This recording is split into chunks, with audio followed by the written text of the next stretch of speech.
तुम अभी तक जाग रहे हो? सालार ने लाउंज में दाखिल होते ही वहां पड़े कंप्यूटर के सामने बैठे जिब्रील को देख लिया था। बाप की आवाज जिब्रील को किसी करंट की तरह लगी थी। बर्क रफ्तारी से उसने कंप्यूटर की स्क्रीन पर वो साइट बंद की जो वो खोले बैठा था, और फिर मजीद कुछ भी बंद किए बगैर वो रिवॉल्विंग चेयर पर बैठे बैठे घूमा। वो अब बाप का इस्तकबाल करने के लिए तैयार था, जो लाउंज के बैरूनी दरवाजे से सीधा अंदर आया था, लेकिन अभी तक उसके करीब नहीं पहुंचा था। इमामा हॉर्न की आवाज सुनकर भी नहीं आई थी। जिब्रील हॉर्न की आवाज सुन ही नहीं सका था। उसका जहन जिस गर्दाब में फंसा हुआ था वहां वो सुन भी नहीं सकता था। मैं एक असाइनमेंट की तैयारी कर रहा था, जिब्रील ने अपने सामने खड़े सालार को देखे बगैर, नजरें मिलाए बगैर कहा। वो बाप का चेहरा क्यों नहीं देख पा रहा था? वो 9.5 साल का बच्चा इस वक्त नहीं समझ पा रहा था। उसने जैसे बेखबरी में एक ऐसा राज पा लिया था जिसे अब वो किसी के सामने आया हो जाने से डर रहा था। सालार ने जिब्रील का चेहरा देखा। उसके अकब में डेस्कटॉप पर वर्ल्ड बैंक का होम पेज देखा। फिर उसने अपनी डिनर जैकेट उतारते हुए उससे कहा, बहुत देर हो गई है, 10:30 हो रहे हैं, और तुम्हें 10 बजे से पहले पहले सब काम कर लेना चाहिए, याद है? सालार ने जैसे उसे याद दहानी कराई थी। वो इस घर के बच्चों के लिए एक तयशुदा मामूल था। 10 बजे से पहले पहले अपना काम मुकम्मल करके सो जाना। जिब्रील ने इस बार भी बाप को देखे बगैर सर हिलाया और उठकर खड़ा हो गया। तुम्हारी मम्मी कहाँ है? सालार ने उससे पूछा। हॉर्न की आवाज के बावजूद भी उसका इस्तकबाल करने नहीं आई थी, और जिब्रील रात के इस पहर लाउंज पर डेस्कटॉप पर अकेला मौजूद था। उसके घर में ये खिलाफे मामूल था। वो खदशा जो उसे डिनर में लाहक हुआ था वो जैसे यकीन में बदलता जा रहा था। जिब्रील को जवाब देना नहीं पड़ा। बच्चों के कमरे का दरवाजा खोलकर वो आ गई थी। सालार ने उसे देखा और उसके चेहरे पर पड़ने वाली एक नजर ही उसे ये बताने के लिए काफी थी कि उसके बदतरीन खदशात ठीक साबित हुए थे। इस लाउंज में मौजूद तीनों अफराद अजीब ड्रामाई अंदाज में वहां एक दूसरे के आमने सामने खड़े थे, किसी स्टेज प्ले के एक्टर्स की तरह जो ड्रामे के दरमियान अपनी लाइंस भूलने के साथ साथ स्टेज पर आमद और जाने का रास्ता भी भूल चुके थे, और इस बात के मुंतजिर थे कि पहले दूसरा जाए। वो खामोशी इस 9.5 साल के बच्चे ने पहली बार अपने घर में अपने माँ बाप के दरमियान एक दीवार की तरह हायल होती देखी थी, और इस खामोशी ने उसके खौफ को बढ़ाया था। वो बला का ज़हीन था, लेकिन दुनिया की कोई जहानत इंसानी रिश्तों के उलझे धागों को सुलझा नहीं सकती, ना जज्बातियत को मात दे सकती है, ना बेहिसी को तोड़ सकती है, ना खामोशी की दीवारें छेद सकती है। सालार की तरह जिब्रील ने भी ये तो जान लिया था कि इमामा भी सालार की बीमारी के बारे में जान गई थी, लेकिन ये इंकशाफ उसे किस हद तक अजियत दे रहा था जिब्रील इसका अंदाजा नहीं कर पा रहा था, ना उसके रद्द अमल का। गुड नाइट उसे जैसे राह फरार सूझ गई थी। वो 2 लफ्ज बोलकर माँ की तरफ देखे बगैर वहां से गैर मतवाजन चाल के साथ गया था। लाउंज में खड़े रह जाने वाले इन दोनों अफराद ने उसे नहीं देखा था। अपने बेडरूम में दाखिल होकर पीछे देखे बगैर भी वो जानता था वो उसके पीछे थी, और मैकेनिकी अंदाज में अंदर आई थी, यूं जैसे किसी ट्रांस में थी। सहर ज़दा नहीं थी, दहशत ज़दा थी, यूं जैसे बहुत कुछ पूछने के बावजूद कुछ पूछना नहीं चाहती थी। जैसे उसे यकीन था अब जो भी खबर मिलनी थी बद से बदतर मिलनी थी। सालार अब भी उसकी तरफ मतवज्जो नहीं था। डिनर जैकेट को सोफे पर फेंकते हुए उसने वो फोन ट्राउजर की जेब से निकाल लिया था जो बज रहा था। वो सिकंदर उस्मान थे। उसने इस बार बाप से सरफे नजर नहीं किया था। जब इमामा को सब कुछ पता चल चुका था तो फिर बाकी किससे छुपाना था उसे। उसकी आवाज सुनते ही सिकंदर उस्मान अपना हौसला खो बैठे थे। सालार ने बाप को जिंदगी में पहली बार रोते देखा था और इस लम्हे उसे पहली बार एहसास हुआ कि सिर्फ औलाद के आंसू ही तकलीफदेह नहीं होते। माँ बाप को अपनी नज़रों के सामने अपनी वजह से रोते देखना भी बेहद मुश्किल होता है। तुमने तय कर रखा है कि तुम सारी उम्र मुझे चैन नहीं लेने दोगे, सिकंदर उस्मान ने आंसुओं के दरमियान उससे कहा। वो औलाद की तकलीफ पर परेशान होने वाले बाप थे, रो पड़ने वाले बाप नहीं थे। आज उनका ज़ौम भी उसी औलाद ने ख़त्म किया था जो इतने सालों से उनके लिए फ़ख्र का बायस रही थी। इस बार तो मैंने कुछ भी नहीं किया पापा।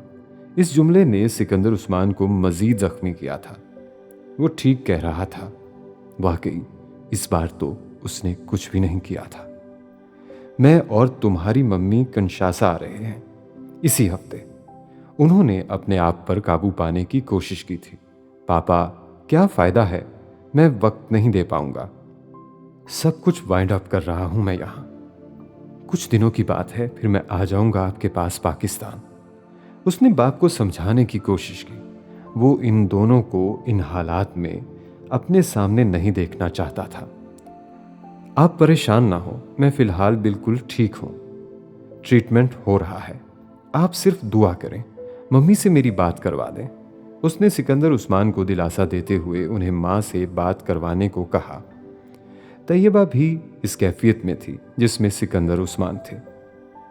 उसकी बीमारी का इंकशाफ जैसे एक आतिश फिशा के फटने की तरह था, जिसने मिनटों में उससे जुड़े हर शख्स की जिंदगी को बदल कर रख दिया था। कमरे में टहलते हुए फोन कान से लगाए वो अपने माँ बाप को तसल्लियां देते हुए इस वजूद से बेखबर नहीं था जो कमरे के दरमियान में इस सारी गुफ्तगू के दौरान किसी बुत की तरह साकित खड़ा था, एक एक लफ्ज को सुनते हुए और एक भी लफ्ज को समझे बगैर। सालार ने बिलाखिर फोन बंद किया और उसे सेंटर टेबल पर रख दिया। एक अजीब सा एहसास जुर्म था जिसका शिकार वो इस वक्त हो रहा था। पता नहीं एहसास जुर्म था या खुद तरसी। उसकी बीमारी ने उसे बड़े गलत अंदाज में सबकी तवज्जो का मरकज बना दिया था, सबकी तवज्जो का मरकज और हर एक की तकलीफ का बायस। उसने फोन रखकर इमामा को देखा। उसका चेहरा सफेद था, बिल्कुल बेरंग, यूं जैसे उसने किसी भूत को देख लिया हो। उस पर नजरें जमाए, पलकें झपकाए बगैर शाकी नजरें बेयकीनी से भरी हुई। बैठकर बात करते हैं। खामोशी को सालार ने तोड़ा था। वो उसकी नजरों का सामना नहीं कर पा रहा था। उसने हाथ बढ़ाकर इमामा का हाथ पकड़ा और उसे सोफे की तरफ ले आया। वो खिंची चली आई थी, यूं जैसे एक रोबोट हो। तुम्हें किसने बताया? बहुत देर सोफे पर बराबर एक दूसरे को देखे बगैर गुमसुम बैठे सालार ने बिलाखिर ये अंदाजा लगा लिया था कि गुफ्तगू का आगाज अब भी उसे ही करना था। सवाल का जवाब जानने के बावजूद उसने पूछा था। इस सवाल के अलावा सारे सवाल मोहलक थे। सारे सवालों से वो बचना चाहता था।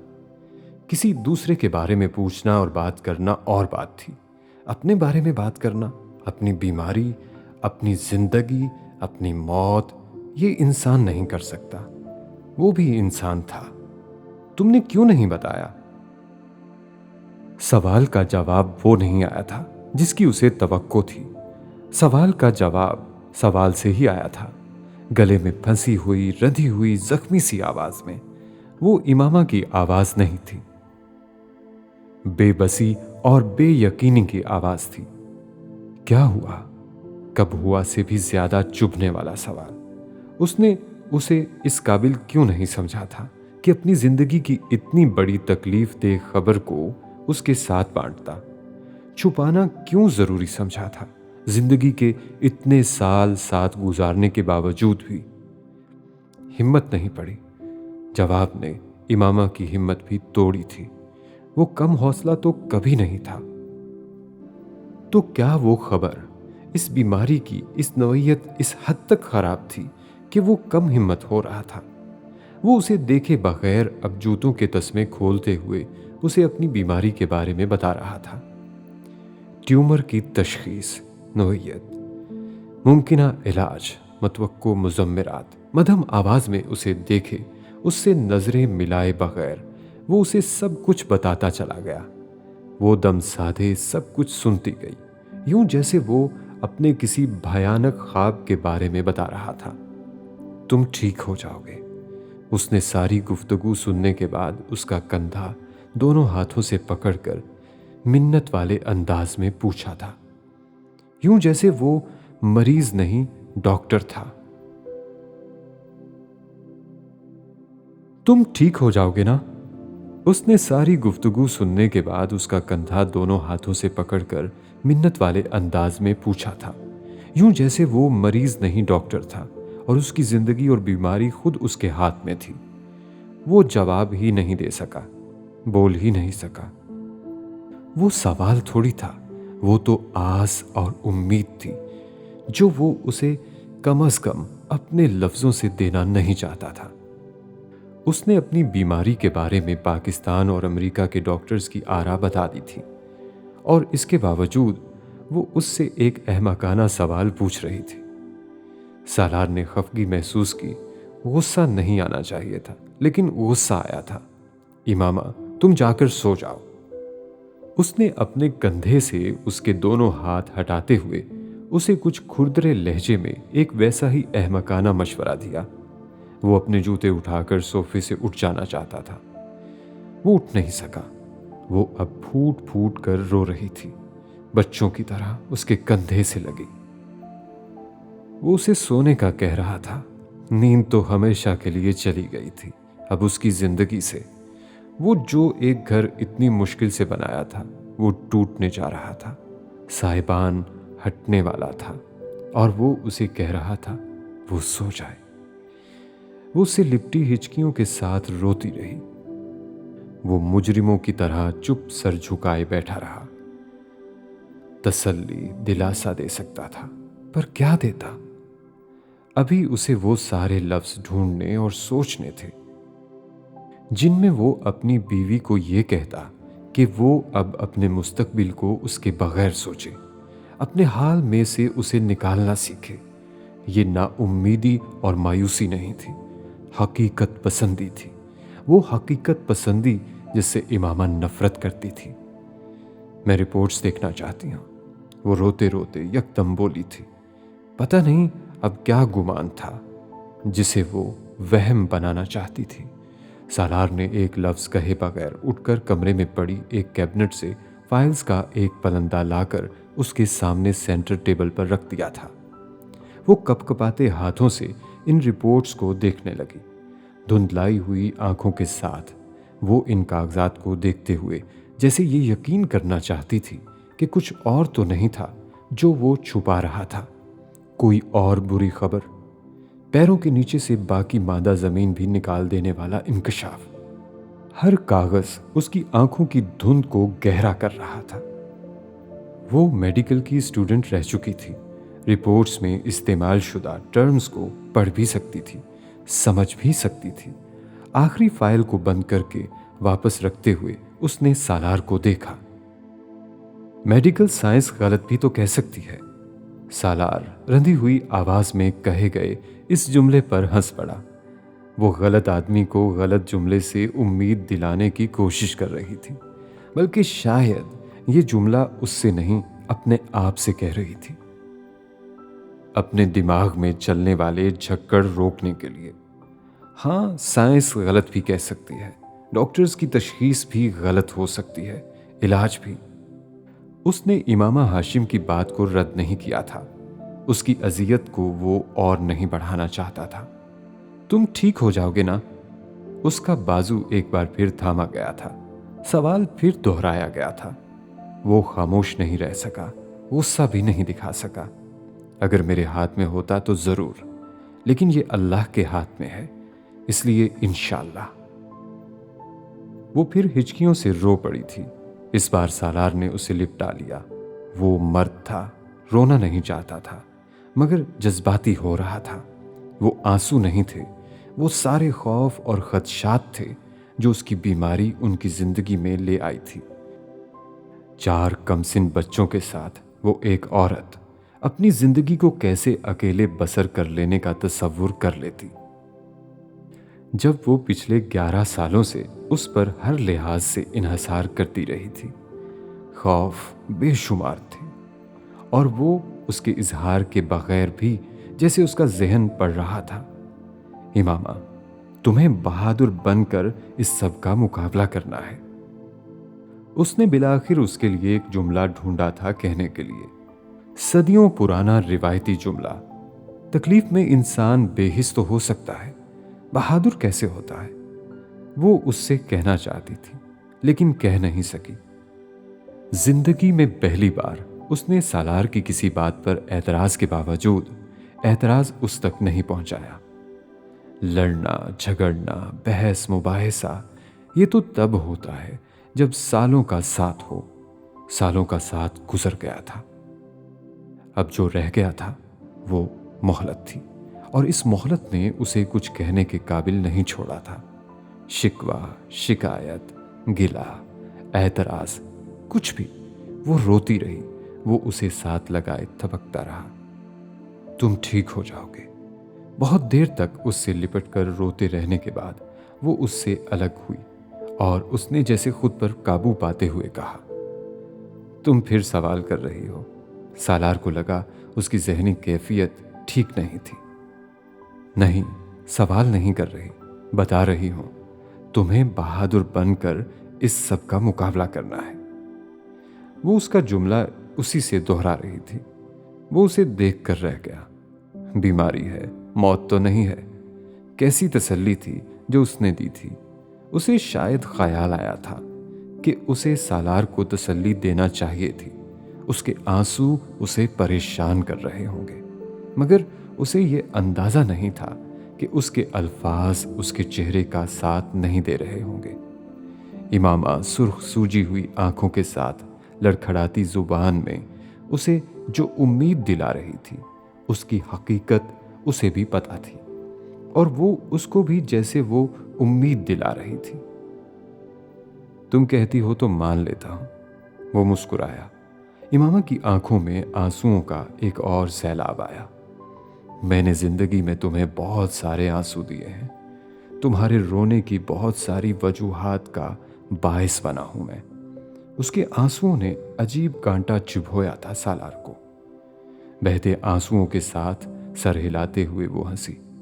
हाँ, पर मेरी जिंदगी में खुशी और हंसी के सारे लम्हात की वजह भी तुम हो। वो उसका चेहरा देख कर रह गया, फिर यकदम उठ खड़ा हुआ। सो जाओ, बहुत रात हो गई है। वो कपड़े तब्दील करने के लिए वॉशरूम में चला गया था। जब वापस आया वो इसी तरह वहां बैठी थी, इन्हीं फाइलों के पलंदे को एक बार फिर गोद में लिए, जैसे उसमें झूठ ढूंढ रही हो। कोई गलती, कोई गलत फहमी, उम्मीद तो वहां नहीं थी। सालार ने कुछ कहे बगैर खामोशी से उसकी गोद से वो सारी फाइलें उठा लीं। उसने कोई एतराज नहीं किया था। इमामा, एक वादा करो। फाइलों को उस कैबिनेट में लॉक करते हुए सालार ने उससे कहा। क्या? उसने दुपट्टे से अपना चेहरा रगड़ते हुए उससे कहा। बच्चों को कुछ पता नहीं चलना चाहिए, वो बहुत छोटे हैं। इमामा ने सर हिला दिया। ब्रेन ट्यूमर क्या होता है? हुमैन ने दुआ का आखिरी लफ्ज पढ़ते ही जिब्रील से पूछा। जिब्रील का रंग उड़ गया। वो अभी कुछ देर पहले ही कमरे में आया था। तुम क्यों पूछ रहे हो? जिब्रील को लगा जैसे हुमैन ने वो सवाल उससे जानबूझकर किया था, यूं जैसे उसकी चोरी पकड़ ली थी। कोई डिजीज होती है, वो जिब्रील से पूछने के बावजूद अंदाजा लगा चुका था। तुम क्यों पूछ रहे हो? जिब्रील ने एक बार फिर उसके सवाल का जवाब देने की बजाय अपना सवाल दोहराया, लेकिन उसने दिल में जैसे दुआ की थी कि उसे कुछ पता ना हो। हमारी फैमिली में किसी को ब्रेन ट्यूमर है, हुमैन ने बिलाखिर ऐलान किया। जिब्रील ने इनाया और रईसा को देखा। वो दोनों सो चुकी थी। आई थिंक दादा हैज़ गॉट ब्रेन ट्यूमर। मेरा ख्याल है दादा को ब्रेन ट्यूमर है। उसने जिब्रील के तबसरे से पहले अपना अगला नतीजा उसके साथ बांटा। He told mummy and mummy got upset. उन्होंने मम्मी को बताया है और मम्मी अपसेट हो गई हैं। जिब्रील उसका चेहरा देखकर रह गया। तो उसकी मां तक भी ये खबर पहुंच चुकी थी और उसके दादा तक भी, और पूरी फैमिली तक। वो बच्चा सोच रहा था, इज दादा गोइंग टू डाई? क्या दादा मरने वाले हैं? हुमैन ने इस बार लेटे लेटे बेहद राजदाराना अंदाज में जिब्रील से पूछा। नहीं, उसने बेइख्तियार कहा। आई thank God, I love him so much. Thank God, मुझे उनसे बहुत प्यार है। हुमैन ने अपने नन्हे नन्हे हाथ सीने पर रखकर जैसे सुकून का सांस लिया। अब ठीक है हुमैन, तुम ये बात किसी को मत बताना। जिब्रील ने यकदम उसे टोका। दादा के ब्रेन ट्यूमर वाली? वो मुतजस्सस हुआ। हाँ, क्यों? इस क्यों का कोई माकूल जवाब नहीं था उसके पास, लेकिन जवाब के बगैर हुमैन को वो कायल नहीं कर सकता था। ये मम्मी का सीक्रेट है, वो इसे डिस्क्लोज नहीं करना चाहती। ओह हाँ। हुमैन को फौरी तौर पर बात समझ में आ गई। दादा ने मम्मी को ये बात बताई तो वो अपसेट हो गई। अब तुम किसी और को बताओगे तो वो भी अपसेट हो जाएगा। जिब्रील जितने हिफाजती बंद बांध सकता था उस वक्त बांधने की कोशिश कर रहा था। वो नन्हा बच्चा माँ बाप के इस राज को राज रखने के लिए हलकान होता जा रहा था। ओह माय गॉड, ये तो मैंने सोचा ही नहीं था। हुमैन को यकदम ख्याल आया वो जिब्रील की बात ना मानकर कितना बुरा काम करने वाला था। जिब्रील अब सोने के लिए लेट चुका था। लोगों को अपसेट करना गुनाह है ना? एक पुरस्रार सरगोशी उसके बाएं कान में एक बार फिर गूंजी। हाँ, ये बहुत बड़ा गुनाह है। जिब्रील ने सरगोशी में ही अंधेरे में चमकने वाली इन आंखों को डराया। हाँ, ओके। हुमैन की आवाज में इस बार खौफ था और वो सीधा होकर लेट गया। वो आजकल हर काम और बात को एक ही पैमाने पर जज करता था। क्या वो सिन है? जिब्रील कुछ देर इसी तरह लेटा रहा। नींद उसकी आंखों से कोसों दूर थी। हुमैन के खर्राटे थोड़ी ही देर में उसके कानों में गूंजने लगे। वो उसके खर्राटों से बेहद चिढ़ता था और हमेशा उसकी कोशिश होती थी कि वो हुमैन से पहले सोए, क्योंकि अगर वो पहले सो जाता तो उसके खर्राटों की आवाज से वो सो नहीं पाता था। और आज वो जानबूझकर उसके नींद में जाने का इंतजार करता रहा। जब उसे यकीन हो गया कि वो सो चुका है तो वो बड़ी एहतियात से बिस्तर से उठा और दबे कदमों चलता हुआ दरवाज़ा खोलकर दोबारा लाउंज में आ गया, जिसकी लाइट अब ऑफ थी। जिब्रील ने लाउंज की लाइट जलाए बगैर कंप्यूटर ऑन किया और दोबारा इन्हीं मेडिकल वेबसाइट्स को देखने लगा जिन्हें वो सालार के आने से पहले देख रहा था। 9.5 साल की उम्र में मोहम्मद जिब्रील सिकंदर ने पहली बार ब्रेन ट्यूमर के बारे में पढ़ा था, न्यूरोऑन्कोलॉजी के बारे में, ओलिगोडेंड्रोग्लाइकोमास के बारे में, उसकी हर टाइप के बारे में और दिमाग के बारे में। वो पहले भी अपनी साइंस की क्लासेस में दिमाग के बारे में मुतजस्सिस रहता था, लेकिन अब वो दिमाग और उसको लाहक एक बीमारी उस शख्स की जिंदगी को चैलेंज कर रही थी जिससे उसे बेहद प्यार था। वो इस बीमारी का इलाज ढूंढना चाहता था जिससे वो अपने बाप की जिंदगी बचा सके। 9.5 साल की उम्र में दिमाग और दिमाग की बीमारियों से ये दुनिया के कम उम्र तरीन और काबिल तरीन सर्जन का पहला तारुफ था। सालार सिकंदर अपनी बीमारी के बारे में जितना कुछ जानता था, जिब्रील सिकंदर उसे एक रात में उससे 10 गुना ज्यादा जान चुका था। वो पहली रात नहीं थी जब जिब्रील जागकर इस बीमारी की खोज में लगा था। वो उसकी जिंदगी की उन रातों का आगाज था जो उसे दिमाग की गुत्थियों को सुलझाने में गुजारनी थी। उस रात इमामा को नींद नहीं आई। सालार के सो जाने के बाद भी वो इसी तरह जागती रही थी जैसे नींद नामी किसी शय से वाकिफ ही ना हो।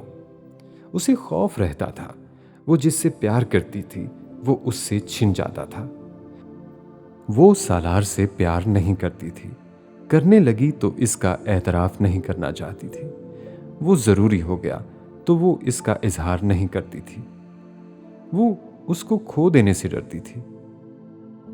प्यार कैसी कातिल शय है, किसी तीर तलवार से नहीं मारता, हो जाने से मार देता है।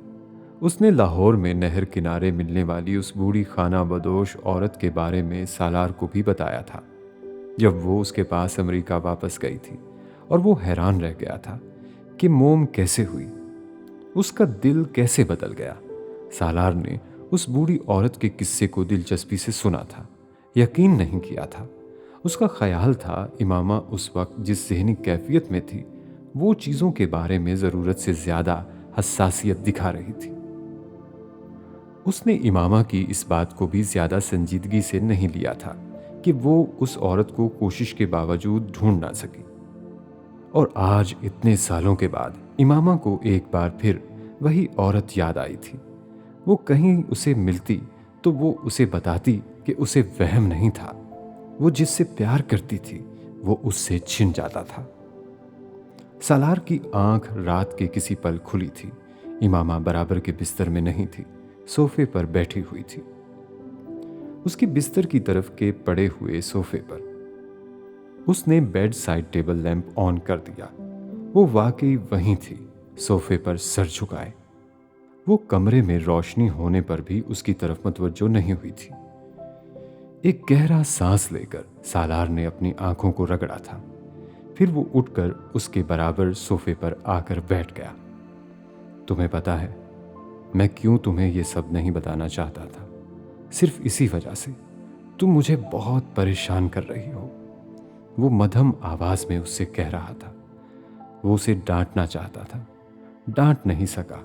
उसने सर उठाकर सालार का चेहरा देखा। मुझे नींद नहीं आ रही, तुम सोने के लिए लेटोगी तो नींद आ जाएगी, उसने जवाबन कहा। वो चुपचाप उसके पास से उठकर बेड पर जाकर लेट गई।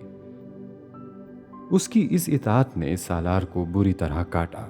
बेड साइड टेबल लैंप बुझाकर वो भी सोने के लिए बिस्तर पर लेट गया था, लेकिन नींद अब उसकी आंखों से भी गायब हो गई थी।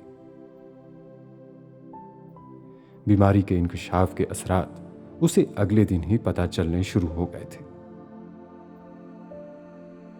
बोर्ड ऑफ गवर्नर्स के 5 अरकान के बाद बारी बारी बहुत से ऐसे लोगों ने उसे मैसेजेस और कॉल्स करनी शुरू कर दी थी जो उनके इस मालियाती निज़ाम से वाबस्ता होने के लिए फाइनेंशियल इमदाद दे रहे थे।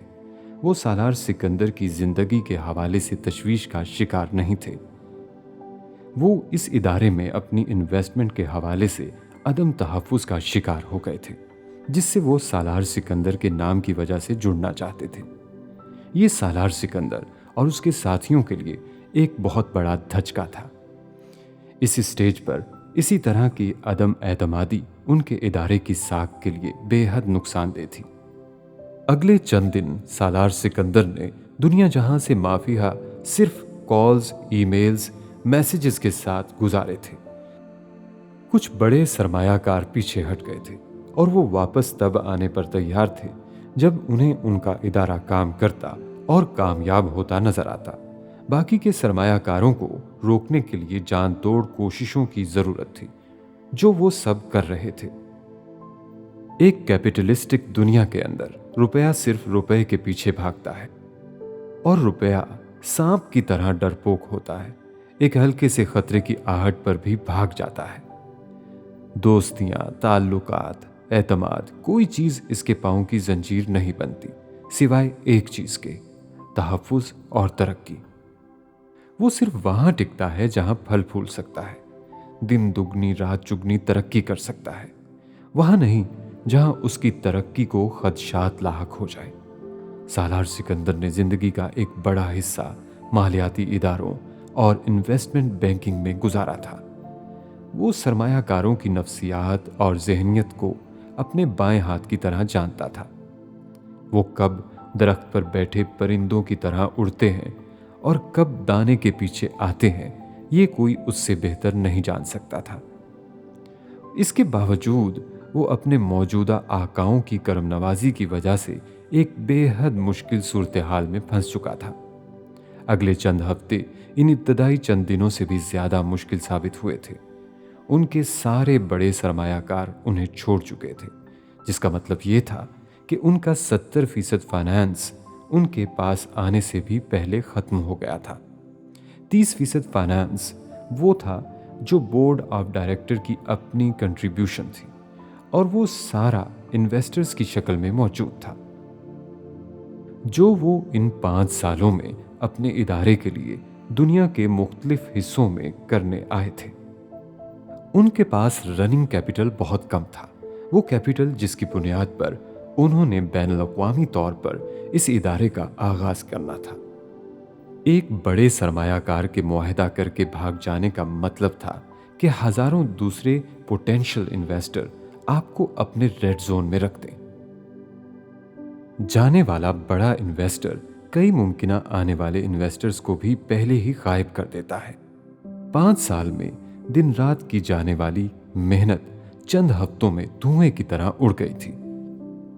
वो अगर फिर से जीरो पर नहीं भी आए थे तब भी उनकी साख की कमर टूटी थी। और इस सारे क्राइसिस ने सालार को एक और चीज सिखाई थी, कोई भी इदारा फर्दे वाहिद पर खड़ा नहीं होना चाहिए। वन मैन शो इस वन मैन के खत्म होने के बाद आधी सीटों के तमाशाई भी खींचकर नहीं ला सकता। ये बहुत बड़ा सबक था जो सालार सिकंदर ने बहुत बड़ी कीमत अदा करके हासिल किया था। वो जिंदगी में बहुत कम मायूस हुआ था, बहुत कम उसे ये लगा था कि वो कुछ नहीं कर सकेगा, और ये पहली बार हुआ था कि उसे बैठकर ये सोचना पड़ गया था कि क्या ये सब कुछ ऐसा तो नहीं है जो वो नहीं कर सकता। क्या वो अपनी सलाहियतों और इस्तात से बड़ा ख्वाब देख रहा था? क्या उसकी फैमिली के लोग और अहबाब ठीक थे जो वो उसे इस रास्ते पर चलने से रोक रहे थे? वो नहीं समझ पाया कि वो इतना मनफी होकर क्यों सोच रहा था। शायद उसकी एक बुनियादी वजह वो बीमारी थी जिसका वो शिकार था, जो उसे जिंदगी में पहली बार जिंदगी के आखिरी लम्हे के बारे में टिक टिक करते हुए बता रही थी। 7 से 10 साल उसे जो भी करना था इससे भी कम मुद्दत में करना था, लेकिन धागे का सिरा कहां था और सिरा पकड़ा कैसे जाए फौरी तौर पर यह समझ से बाहर था। अगर मैं तुम्हें एक बैड न्यूज बताऊं तो क्या तुम अपसेट हो जाओगी?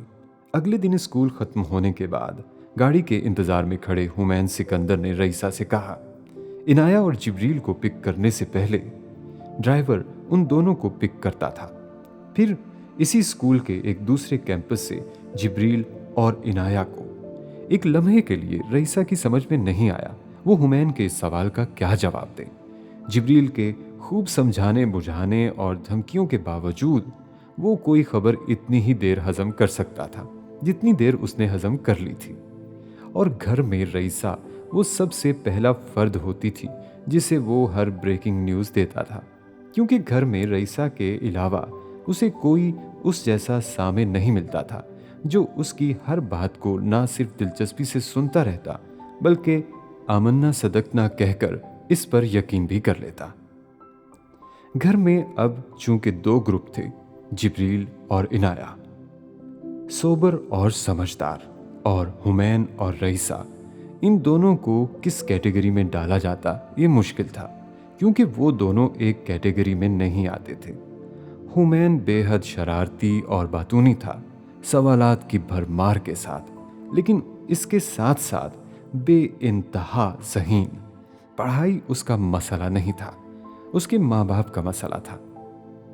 रईसा इसका उलट थी, खामोश, मुअद्दब, सोच समझ कर बोलने वाली, लेकिन औसत जहानत के साथ। वो फितरत और आदात के हिसाब से जिब्रील और इनाया के ग्रुप में ज़्यादा बेहतर तौर पर एडजस्ट होती, लेकिन जहानत के हिसाब से उसे कहीं रखना होता तो वो दोनों ही ग्रुप में नहीं रखी जा सकती थी।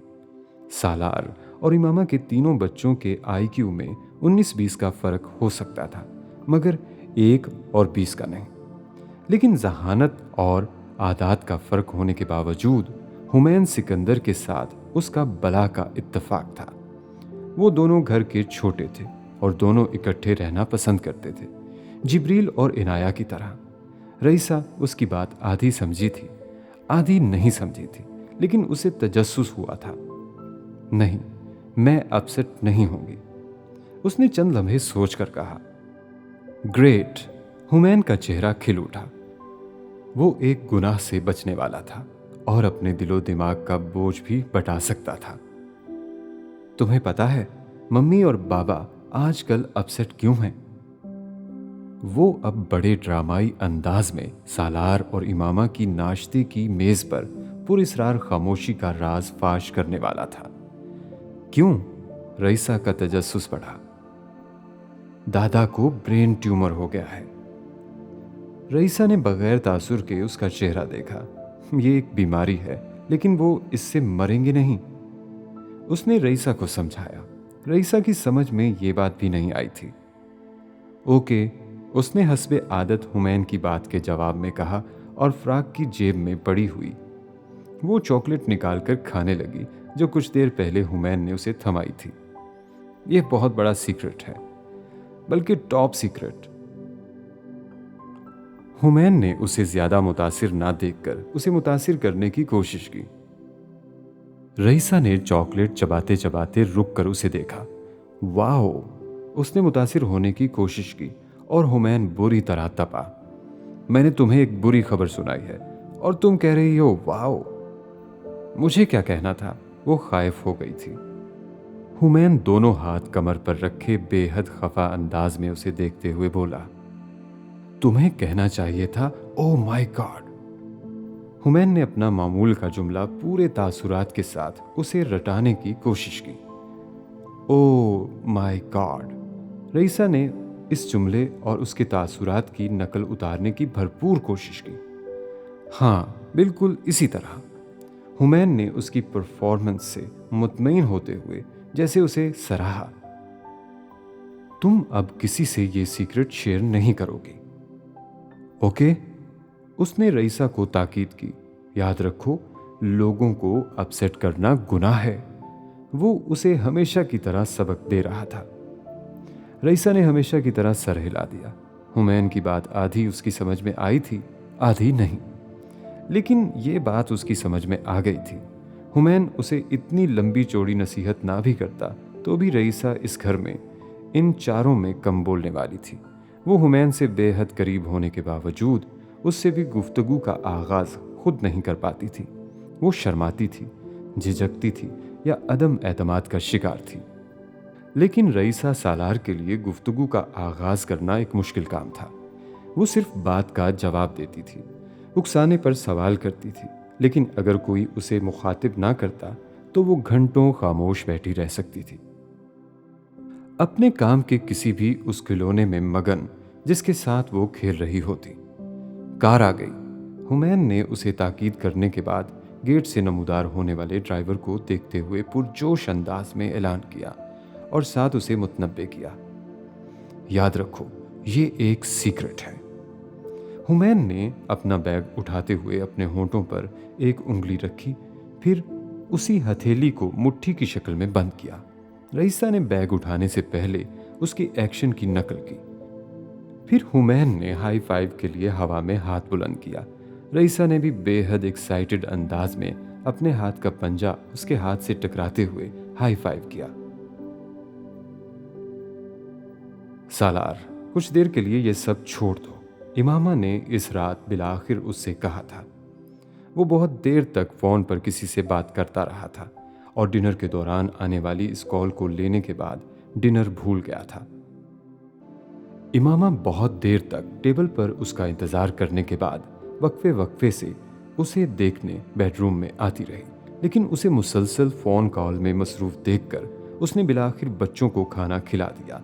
और अब जब वो बिलाखिर बेडरूम में आई तो सालार फोन कॉल खत्म कर रहा था।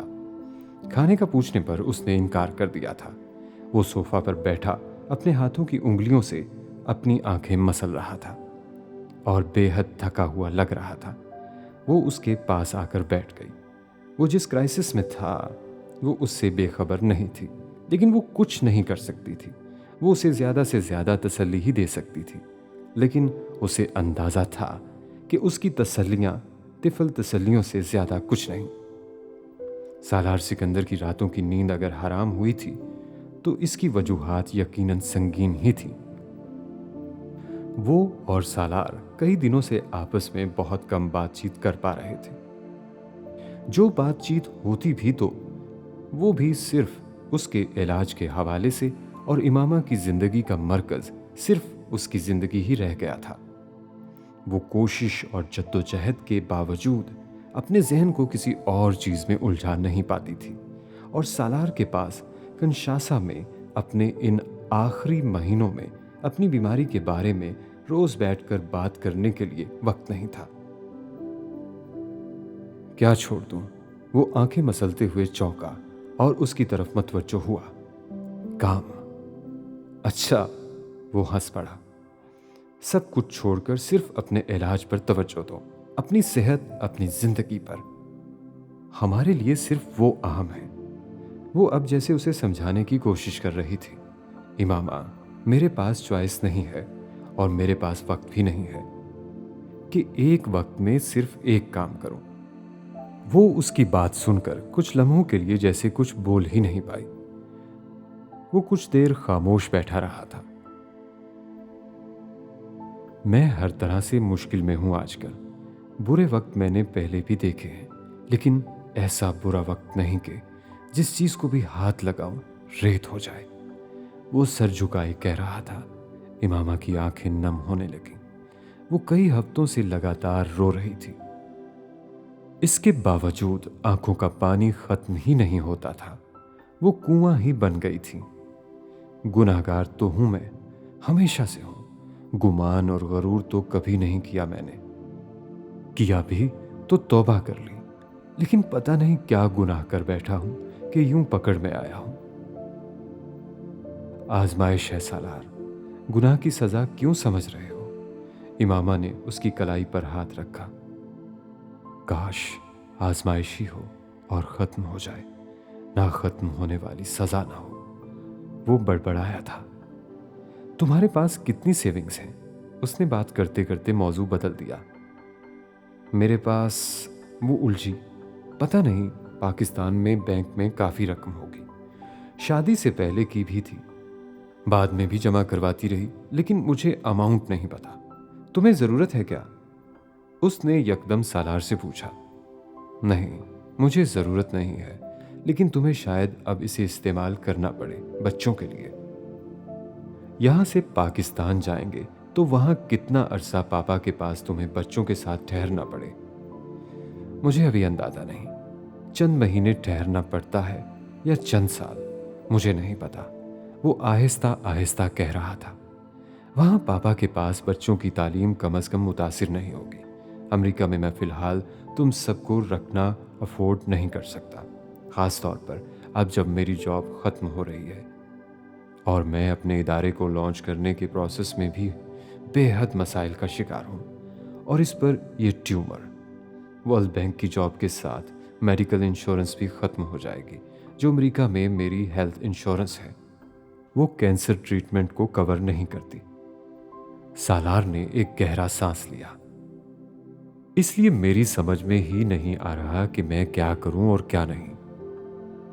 सालार, तुम इस वक्त सिर्फ एक चीज पर ध्यान दो, अपने ऑपरेशन और इलाज पर। बाकी सारी चीजें हो जाएंगी, बच्चों की तालीम, तुम्हारा इदारा, सब कुछ। और पैसों के बारे में परेशान मत हो, बहुत कुछ है मेरे पास जो बेचा जा सकता है। सालार ने उसे टोक दिया। नहीं, कोई भी चीज मैं अब नहीं बेचूंगा। तुम्हारे पास ये सब कुछ होना चाहिए। मैं घर नहीं दे सका तुम्हें, तो कुछ तो होना चाहिए तुम्हारे पास कि। इमामा ने उसके होंठों पर हाथ रख दिया। अब इससे आगे कुछ मत कहना, मुझसे ये मत कहना कि मैं मुस्तकबिल का सोचूं। ये सब कुछ मेरे पास हो और तुम मेरे पास ना हो तो मैं मुस्तकबिल का क्या करूंगी। पानी उसके गालों पर किसी आबशार की तरह गिर रहा था। मुस्तकबिल कुछ भी नहीं है सालार, जो है बस हाल है। आज है, आने वाला कल नहीं। पढ़ लिख जाएंगे बच्चे, बहुत आला स्कूल्स में नहीं भी तो भी मैंने सोचना छोड़ दिया है कल के बारे में। वो रोती रही थी। तुम्हें पता है मामा, मुझे किस चीज का रंज सबसे ज्यादा है? सालार ने बात बदलने की कोशिश की थी। उसके आंसुओं को रोकने के लिए वो और कुछ नहीं कर सकता था। तुम ठीक कहती थी कि मैंने अपनी जिंदगी का बेहतरीन वक्त सूद पर खड़े इदारों के लिए काम करते करते गुजार दिया। सिर्फ कुछ साल पहले मैंने काम करना शुरू किया होता अपने इदारे के लिए, तो आज ये इदारा अपने पैरों पर खड़ा हो चुका होता। मुझे ये बीमारी तब हुई होती तो मुझे ये रंज ना होता कि मैं अपने किए का अजाला नहीं कर सका। ये बहुत बड़ा पछतावा है मेरा, जो किसी तौक की तरह मेरी गर्दन में लटका हुआ है। वो बेहद रंजीदा था। तुम क्यों सोच रहे हो ऐसे? तुम कोशिश तो कर रहे हो, मेहनत तो कर रहे हो, अपनी गलती का अजाला करने की कोशिश तो कर रहे हो। वो उसकी बातों पर जैसे तड़प उठी थी। हाँ, लेकिन अब बहुत देर हो गई है।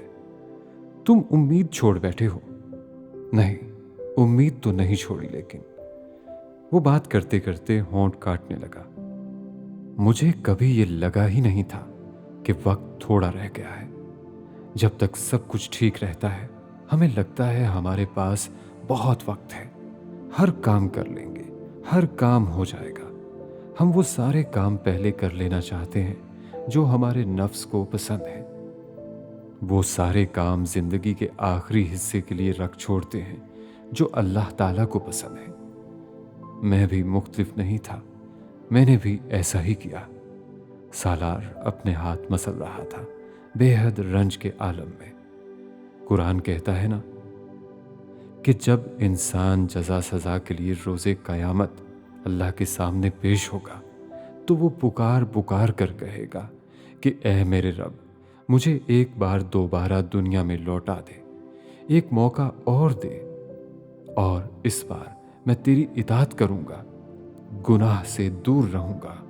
मुझसे बेहतर कोई ये समझ नहीं सकता कि वो रोज़े क़यामत कैसी होगी। वो एक बार फिर दुनिया में लौटा देने की पुकार कैसी होगी। वो एक और मौका मांगने की इल्तिजा क्या होगी। उसकी आवाज भर आ गई थी। एक रात मैंने मारगला की पहाड़ी पर एक दरख्त से बंधे आधी रात में एड़ियां रगड़ रगड़ कर अल्लाह ताला से दुआ की थी कि वो मुझे एक मौका दे कि मैं गुनाह से ताइब हो जाऊं। मैं वो ना करूं जो कुछ मैं करता रहा हूं। अल्लाह ने मुझे मौका दिया और मेरा ख्याल था कि मैं सब गुनाहों से ताइब हो गया। ऐसा नहीं था। मैं छोटे गुनाहों से ताइब होकर बड़े गुनाहों में फंस गया था। अब एक मौका मैं अल्लाह ताला से और मांगना चाहता हूं, लेकिन मुझ में हिम्मत ही नहीं। मुझे अल्लाह से बहुत शर्म आने लगी है। सालार अपने आंसू साफ करते हुए हंस पड़ा था। अब मैं सिर्फ अल्लाह से ये दुआ करता हूं कि वो मेरी जिंदगी नहीं, सिर्फ मुझे इस काम की तकमील कर लेने दे जो मैं करना चाहता हूं। और अगर ये काम मैं ना कर सका तो फिर मेरी दुआ है कि ये काम मेरी औलाद पाए तकमील तक पहुंचाए। अगर मैं ना रहा तो फिर तुम जिब्रील को एक इकोनॉमिस्ट। इमामा ने उसकी बात काट दी। क्यों सोचते हो तुम ऐसे? सोचना चाहिए इमामा। तुम ही करोगे ये काम सालार, कोई और नहीं कर सकेगा। तुम्हारी औलाद में से भी कोई नहीं, हर कोई सालार सिकंदर नहीं होता। वो शायद जिंदगी में पहली बार एतराफ कर रही थी।